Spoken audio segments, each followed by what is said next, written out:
Hi guys! Welcome to my vlog! So for today's video, tayo ay pupunta ngayon ng Parañaque dahil death anniversary ni Papa kahapon. Actually, noong 28, it's his 9th death anniversary kasi 2015 siya namatay. Ngayon, dalawa lang kami pupunta ni Mama doon dahil si William is may pasok. So, magko-commute lang kami ngayon. So, samahan nyo ako dito ngayon sa ating vlog for today. Bisitahin natin si Papa. And also, condolences din pala sa family ni Aye. Kasi of course, nabalitaan nyo din naman is wala na nga si Ate Lorna, si Mother Katie. So, may she rest in peace, peacefully. And then, pag-pray din natin yung family na Aye. Kasi of course, super hirap talaga ng pinagdadaanan ng family nila ngayon. Kasi especially, magto 2 years pa lang atang wala si Kuya Boy, yung papa niya, tapos and then ngayon yung mama naman niya. Pero isipin na lang din natin siguro na at least di na sila mahihirapan both, and of course magkasama na sila ngayon. So ayun lang guys, aalis na din ako, nagmamadali na din kasi kami kasi nandiyan yung service namin. So samahan niyo ako ngayon. Hi guys! So ngayon nandito na kami sa Pitex. Anong oras na kami nakadating? Mga 11:20, so 11:34 na ngayon. Pero ngayon, kakain muna kami ngayon dito sa may Bonchon kasi hindi kami kumain sa bahay. And then after nito, didiretso na kami dun sa may cemetery ni Papa. Which is sa may... Tawag sa lugar na yun, nakalimutan ko na. Oo, yun, Kabihasnan. And then, baka dumaan kami ng Kaini kasi may dadaanan si Mama. So basically, madadaanan natin yung burol ni Ate Lorna ngayon. Ang alam ko, nandun si Andrew, tsaka si Aye, of course. Hindi ko alam kung sino pang BNT nandun, pero alam ko si Andrew nandun, kasama ni Aye. Feeling ko makikita ko sila dun. Hindi na ako nag-message. May dadaanan kasi si Mama sa bahay, sa isa namin bahay nila. Ayan. So anyway, kumakain lang kami nitong bingsu. Okay, sana mas magandang kulay, yung kanina o ito. Feeling ko ito, ang dilaw nung kanina. Ba't may soup? Baka sa'yo to. So, nauna yung dessert kaysa sa main food.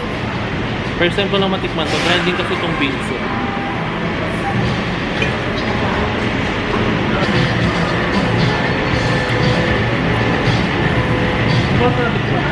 Okay na po. Tapos of course, sa kanilang Korean chapchae. Super favorite namin kanila kuya. So, ito yung food lang namin ni Mama.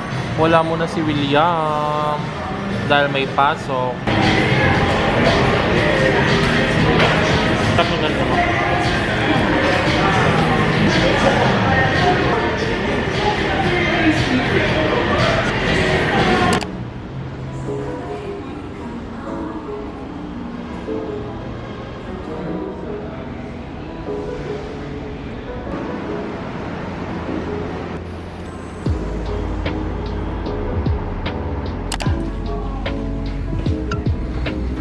September na sa linggo.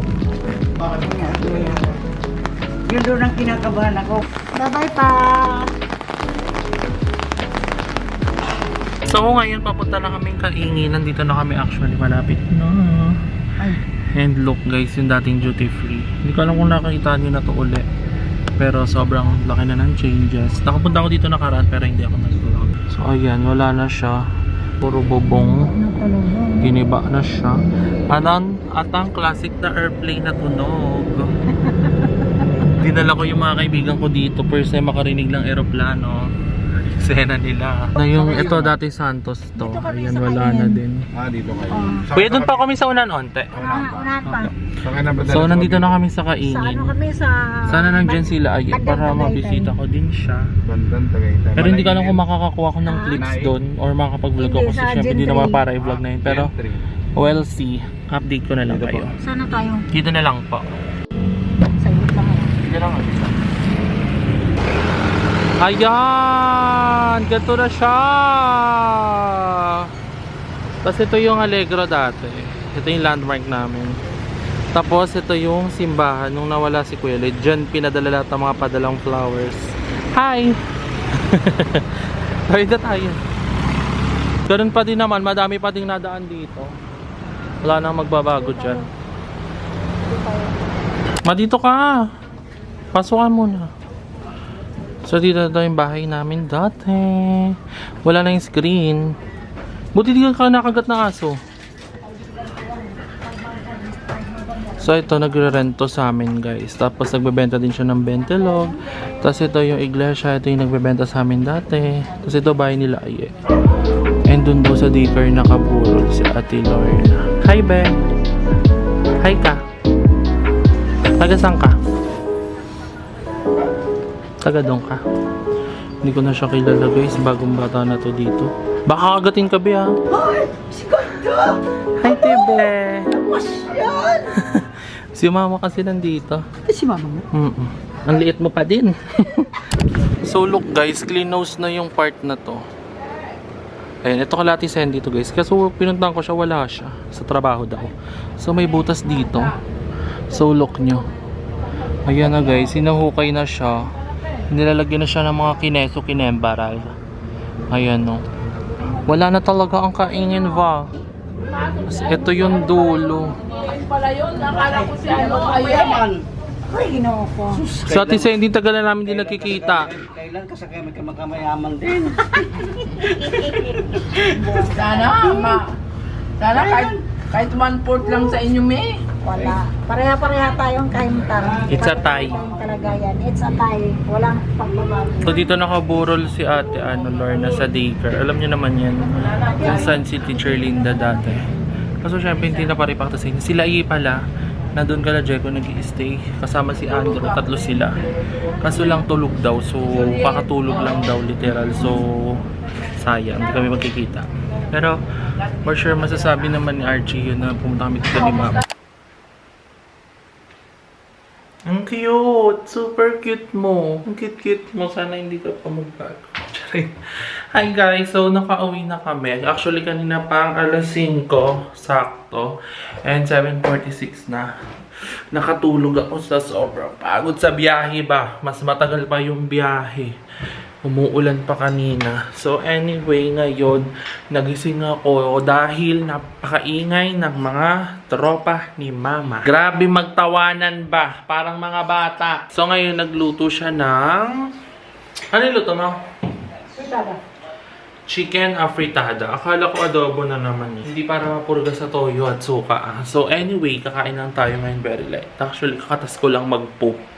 Kasi nga may iniinom akong detox kineme. So, hindi naman time to time, pero mostly, umiinom ako no, ay napupup ako. So, which is good. At least na din, aalis na yung mga pinagkakakain ko lang din within the day. So, kuha tayo ng onting food natin ngayon for dinner. And sobrang ganda ng, ang daming nagandahan sa setting ng camera natin, sa quality. Sinerge ko pa yung kulay niyan, tapos sinadjust ko na lang onti sa editing. So, thank you guys! Oh, daddy, you know you're still number one. Ang init ng lutuan. Ano? Alam nyo ba guys, ang weird ko. Exen ako, pregnant ako. Lagi ako nagkikrave ng menudo. Tapos gusto ko yung galing piyestahan. May natikman kasi ako menudo ng piyestahan. Kanino ba yun? Ayun, sa karinderya pala. Super sarap. Doon yun sa malapit sa BNT house, yung tinitirahan namin. So ako, I love potatoes. Kapag may mga potatoes sa ulam, like adobo, ginaam, sa papa may adobo. Sa ganito, sa apritada, dinadamihan ko yung kuha. Kumbaga, deadma sa kapamilya. Kasi di ba ang potatoes carbs? Pero deadma, ang sarap kasi talaga niya. And healthy naman siguro to. So, on tricks guys, para madali kayong mabusog, kumain kayo sa maliit na plato. Para magmukhang madami yung serving ng food nyo. Tapos di na kayo magdagdag. Pero kung malakas talaga kayo kumain, body effective sa inyo ba to? Dry fit kasi mainit sa katawan niya. Yung ayaw niyo pong mainit. Papakita ko sa inyo mamaya yung iniinom kong detox kineme. Kanina din. Umaga. Si Chismisa naman sa likod ng camera ba? Sorry. Alam nyo guys, mag-start na ako di pala ng diet. September 1. Kaya sinusulit ko na ngayon. Ang plans ko is, hindi ako mag-gym. But, since trending ngayon, yung walk or run, yung 10,000 kilometers, eh maganda naman yung view dito tuwing hapon sa amin. Ganda ng sunset. Isip ko, why not? Gawin ko na lang yung mag-isa. Pero gagawin ko yun. Basta iba-vlog ko yun. So excited. So kaya ngayon, sinusulit ko pa yung mga pagkain-kain. Kasi, ano na ba ngayon? Ilang days na lang is magsi-September 1 na. So, ayun.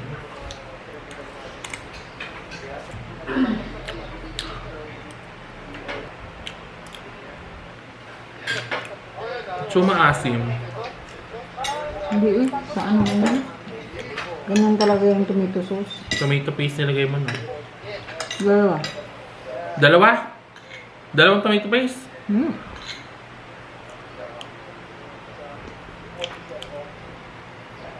So guys, ito yung iniinom kong pan-detox. Itong Glowing Shape Detox by CC. Nasa TikTok shop ko to guys. Check nyo na. Super ganda. Hindi siya yung mga detox na iniinom na kapag inom mo matataik ka kada ano. Ano siya, tolerable yung poop mo at the same time effective siya. So meron akong dalawang flavor dito. Itong chocolate powder drink mix tsaka itong acai berry juice drink. Ito, meron tong ang tawag doon yung maliliit, yung chia seeds, super nice, which is maganda yun sa mga fiber para sa ating digestion. So, eto daw kasi, ang balita ko, this one is maganda to inumin tuwing gabi kasi papaganda din siya ng sleep. So, in the morning, ito inuinom ko dahil pares silang may glutathione and collagen. I love collagen. So, iinom tayo ngayon itong berry glow, itong acai berry. Ayan, ganito itsura niya. So, samahan niyo kay timpla. So, in the morning, automatic na yun na magpupup ako. Which is nice. Nakakawala siya ng bloated. So, ganito itsura niya. Guys, pagpasensya nyo na yung likod na may mga labahan. Hindi kasi nasampay sa labas yun dahil umuulan. So, ayan, ganito itsura niya. Tapos makikita nyo may chia seeds din siya. Which is help us sa ating digestion para sa fiber. So, yun lang. Hindi ko na ito tinitimpla ng malamig. Kasi tinatamad ako maghiwa ng yelo. Pero kayo, kung gusto nyo malamig, edi go. Pero ako laban ako dito. Tapos dito ko na din sinasabay yung mga iniinom kong Pampa Fresh. Yung ibang collagen, glutathione. Oh my God! Asa na yung ano ko? Ayun. So, sinasabay ko dito is itong Hera Glow. Actually, paubos na to. Pangalawang ganito ko na to. Pangalawang pack ko na. And mukhang nice naman siya. And then, basta ang ating mga Pampa-Fresh. So, samahan niyo kayo natin to today. Kasi akit na din tayo mamaya. Pero hindi pa ako makatulog na kasi kakagising ko lang. So, it's already 9:13 in the evening. Dapat magkikita kami ni Limuel. Kaso, hindi ko alam. So, mostly dalawa to. Ang suggested is 2 capsule a day. Pwede din naman isa kung di nyo kaya. Pero mas gusto ko dalawa para super ganda ng effect ba. Ang sarap nyo eh. Kung natikman nyo na yung acai, ano ba basa pronunciation dito? Baka mabash ako. Putek na full. Anyway, ala, ang pangit ko kaya pala. Nakatali ako. Ang pangit ko. Ang OA. Napaka-OA mo. Anyway, as I'm saying, kung natikman nyo na yung Starbucks, yung acai drinks nila, ganun din yung lasa niya. Pero hindi ko kasi gusto yun eh. Pero pag may times na gusto ko ng kakaibang drinks, yun yung na-order ko. Pero masarap to guys, legit. Nabili ko lang to ng, nakalimutan ko. 300 ata isa nito. Isang pack, 10 peraso na. And super nice na yon. Kung kayo bet nyo, alternate nyo inumin, pwede naman para umabot siya ng 20 days. Pero ako, minsan di ako nakakainom, lalo na pag umalis ako. Tapos, antok na ako pag uwi. So, ayun, hindi ko na siya naiinom. Tapos yung ibang Pampa-Fresh na. Sayang, hindi kami nagpanabot nila Jessica. Pumunta din siya kala Aye. Nakita ko sa story niya. Share ko lang. So, ayun lang. After nito, maghihilamos na ako. Busin ko lang din muna ito.